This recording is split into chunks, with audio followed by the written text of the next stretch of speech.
All right, look, I'm going to be honest with you guys. I don't even talk about Alan Wake 2 for like the first 5 to 10 minutes of this video, but I swear to God he's in here. Look, there he is now. Oh, hey, Alan. Long time no see. How's it going? That hair makes you look like a.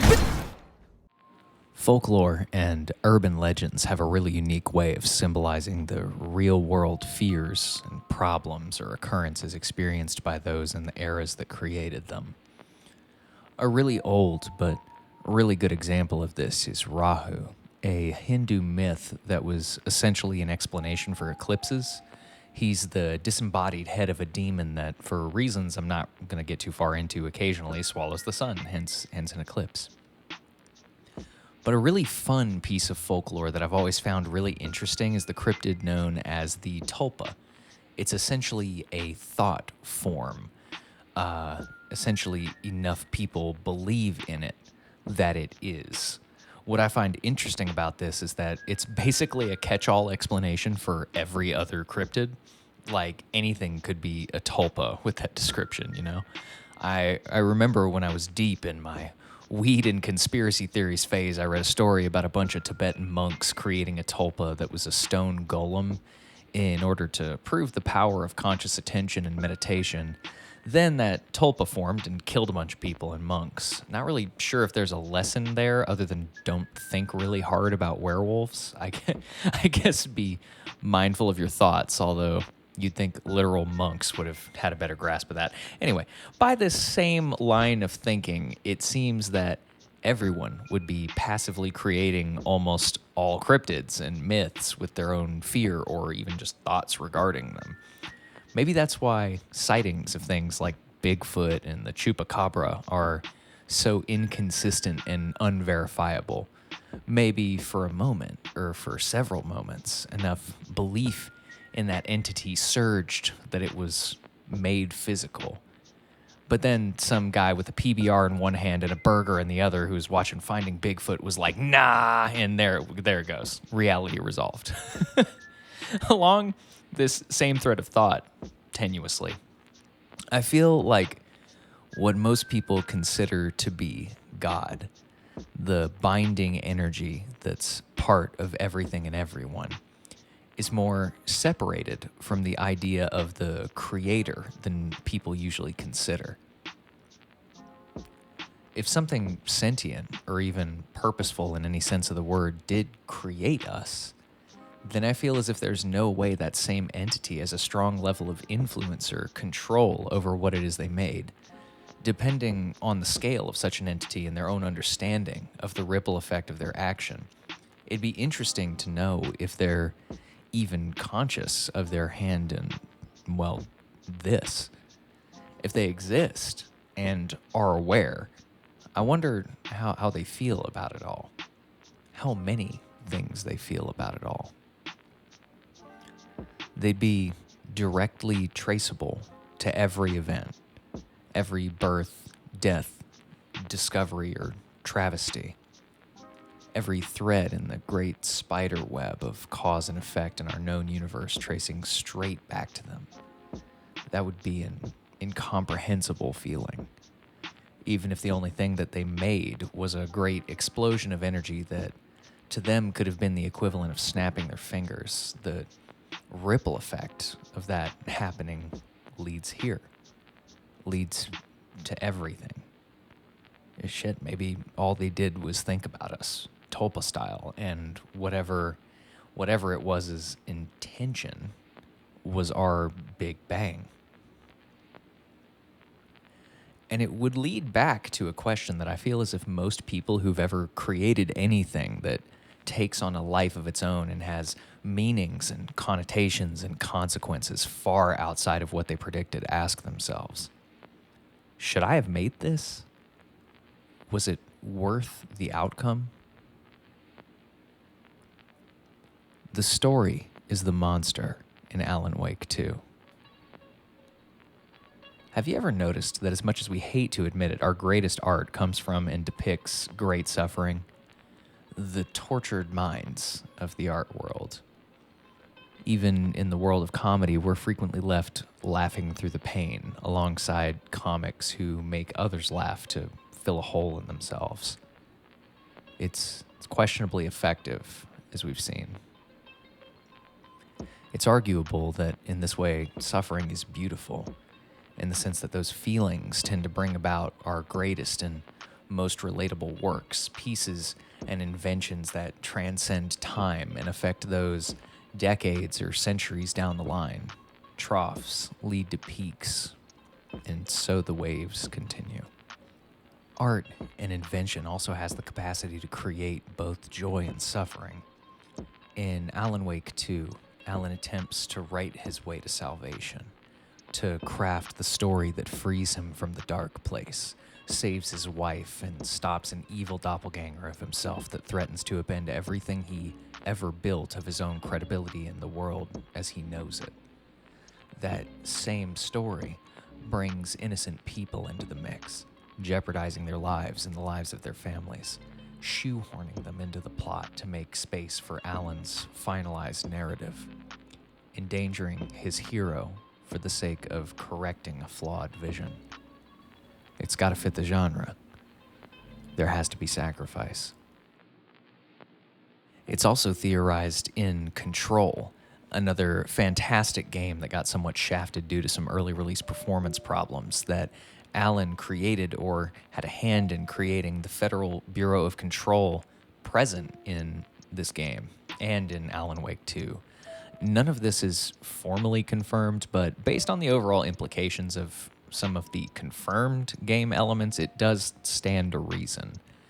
Alan Wake himself is theorized to have been written by Thomas Zane into existence, and Thomas Zane is theorized to have been written into existence by Alan Wake. They also look exactly the same, which is kind of this fun little chicken or the egg quandary introduced here brings me to the fascinating real-life parallel of the self-creating universe theory.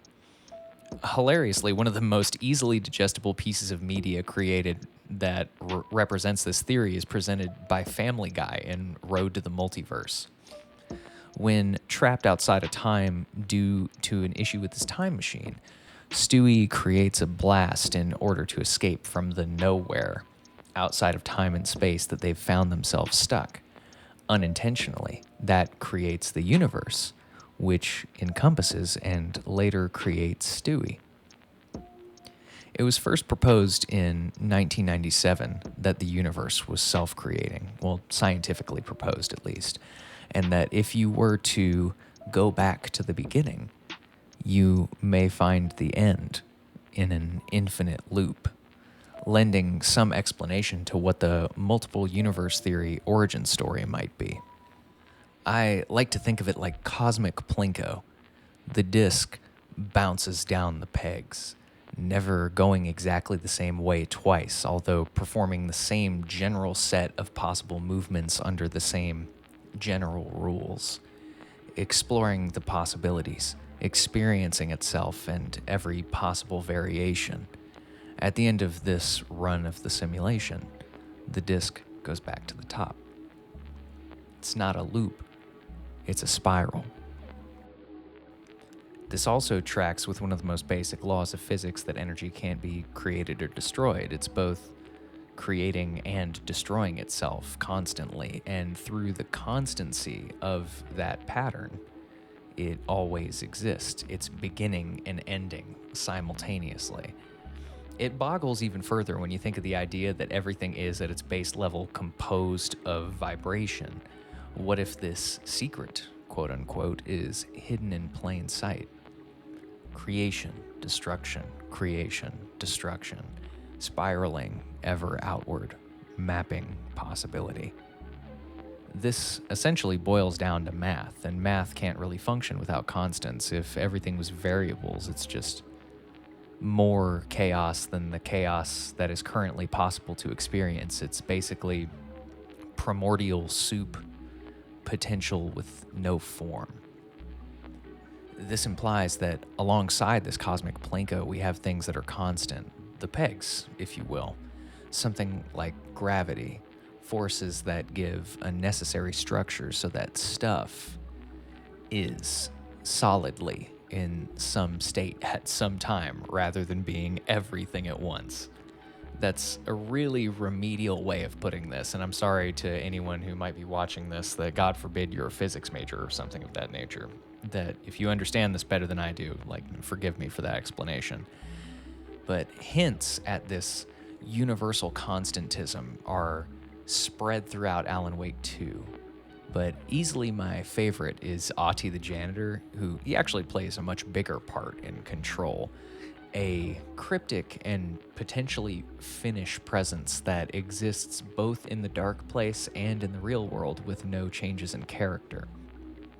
Also, I'm gonna try and keep this from turning into a lore video, even though Control and Alan Wake 2 are just bussin' with lore. Like, it's crazy, but Ati is much closer to what I picture when we discuss the idea of what the creator might be like, rather than God in the energetic perspective.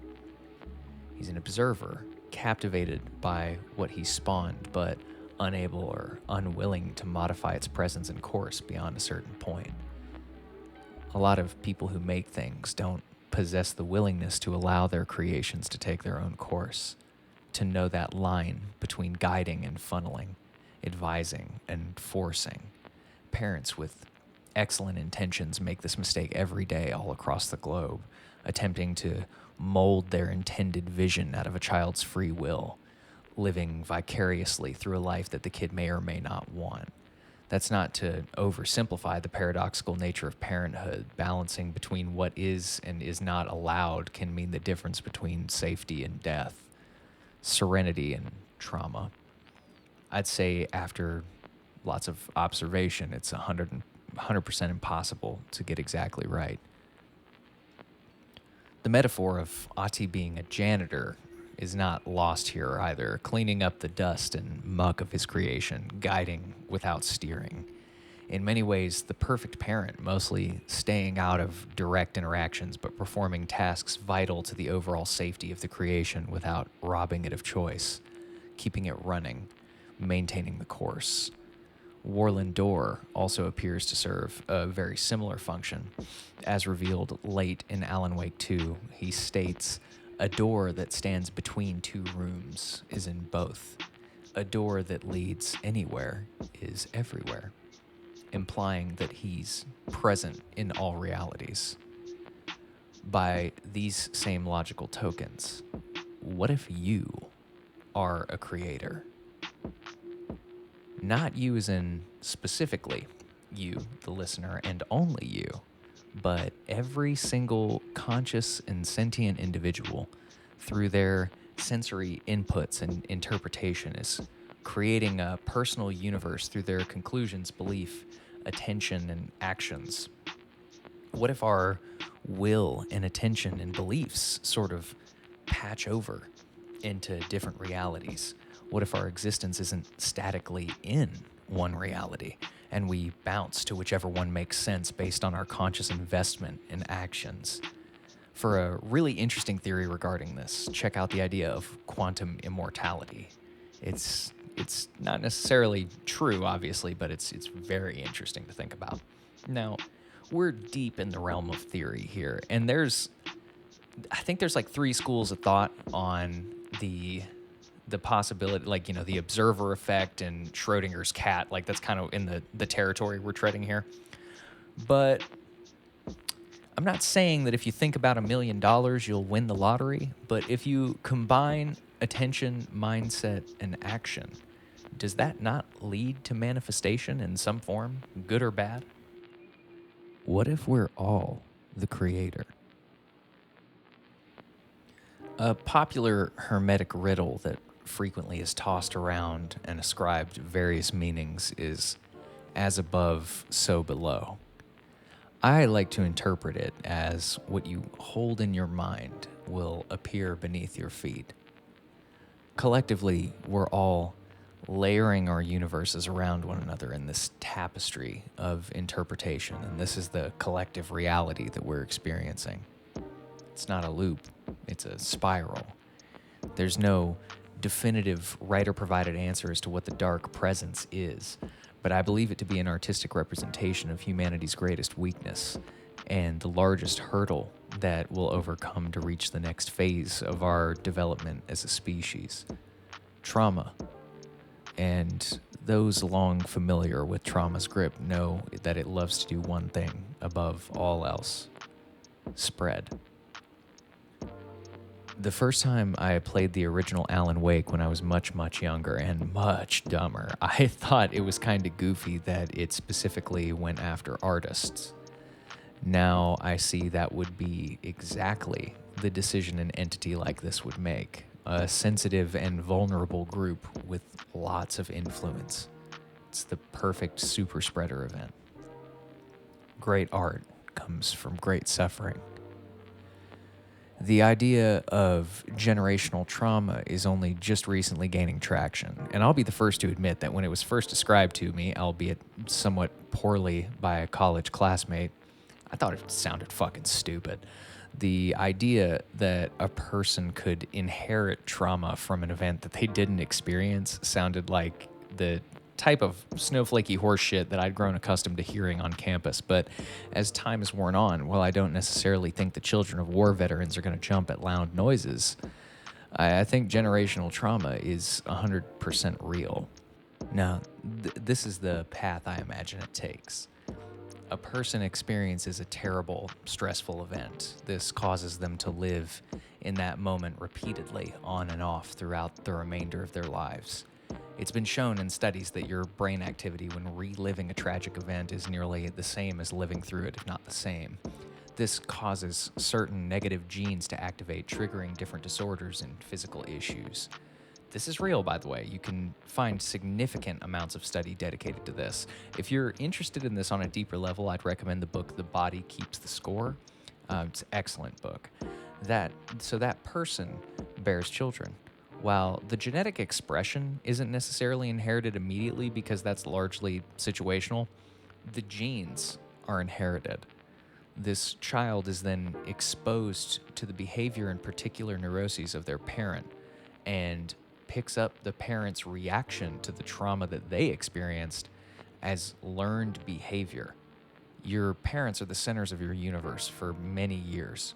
The obvious logic in the child's mind is, if they're anxious, I should be anxious. If they're angry, I should be angry. If they're afraid, I am afraid. The genes for those negative health outcomes express. The symptoms begin, and that cycle continues. Trauma is born out of fear. I'm sure if one were to find evidence of the first murder committed by humankind, you'd most likely find someone who reacted harshly to fear of an other, someone different than them, or maybe it was fear of starvation, fear of thirst. Fear is almost certainly a component. And then two traumas were made. The trauma from the one who did the killing is forever, their soul is forever scarred by this, and then the trauma of anyone connected to those who were killed, and thus the spread.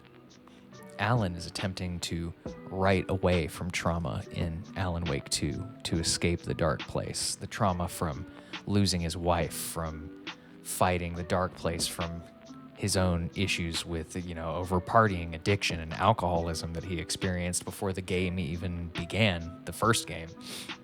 But like many experiencing it in reality, the trauma is pervasive enough and wipes away enough of his intention that he repeatedly forgets his objective and writes further into the trauma, digging into the dark place, at times being possessed entirely by the dark presence. Becoming scratching out his progress, unwriting his healing, losing everything over and over again, and then seeking to spread to new hosts. I think a lot of people lose steam on the whole as above, so below worldview when they start to examine world events. The idea being, well, if this worked, why is there hunger, war, pestilence, suffering, evil? And I believe the answer is that no one is the creator. We are collectively the creator. We're layering out our personal universes on top of each other, and through a single person's conscious attention, focus, belief, and action, incredible things can be accomplished, but there are tasks beyond a single person.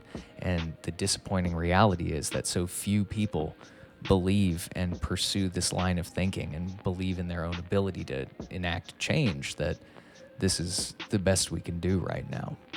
Because trauma doesn't want you to know. Fear doesn't let you know what you can do. In the same way that many don't believe in a God or universal energy or force or anything, many also don't believe in themselves. And most don't believe in each other. Alan thought he had to write the ending himself. He thought he was the only one able to fix the story. But as the vast majority of the world's greatest works do, it required collaboration, the collision of great minds to make something that is more than the sum of its parts, the layering of universes, the layering of intention. The universe and all its outlandish, wonderful, and deadly creations are all much more than the sum of just their creators.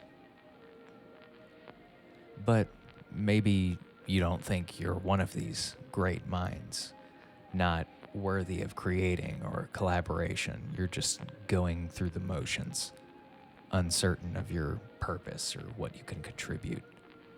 Well, this game has something for you too, and I hope I can convince you lovingly that you're wrong about yourself. Within Alan Wake too, perhaps unintentionally, or perhaps the writers really are just this good, lies one of the greatest metaphors and inspirations for existence that I can remember being led to by a video game. You have to keep going through the loop.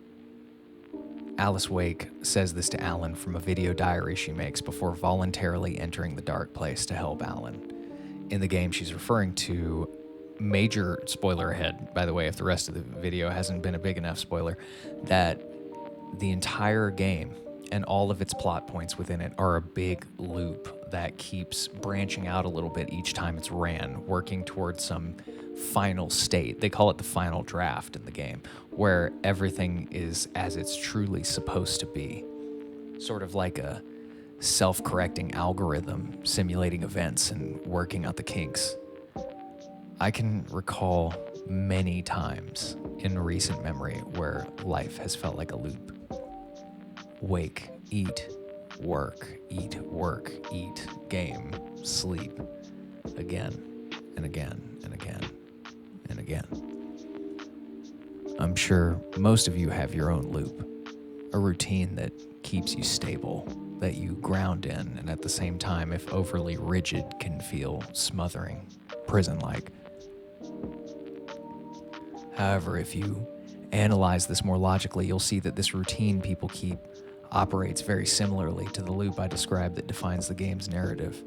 You slowly make changes to your actions, adding and removing hobbies, refining your approach, changing jobs, awakening earlier and later, modifying how you talk to people, your location changes, your friend groups, the strengths of your family ties, creating and destroying aspects of your identity, your self-creating universe, honing that process of what it means to be you.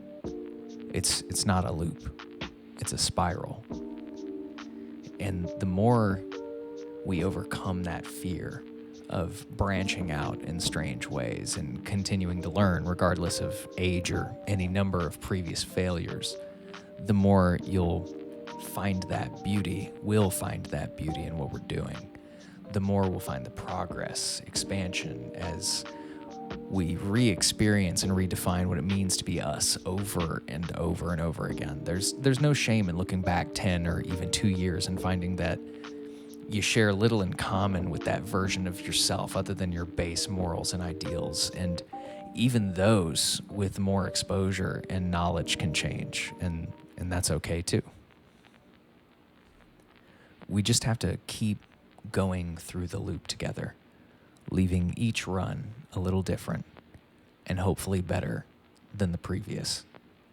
It's not a loop, it's a spiral, and it's beautiful. Thank you guys so much for watching. If you got all the way to this point, if you like it, please like and subscribe. It really helps grow my channel here. If you have any suggestions for other games you think that this would work for, any feedback about the video, please drop it below and tell me what you think about the concept of God and the concept of the creator. Tell me what you think. What do you believe? At the end of the day, that's what this all comes down to. So share with me what you think. And have a wonderful rest of your day. Don't you dare go hollow.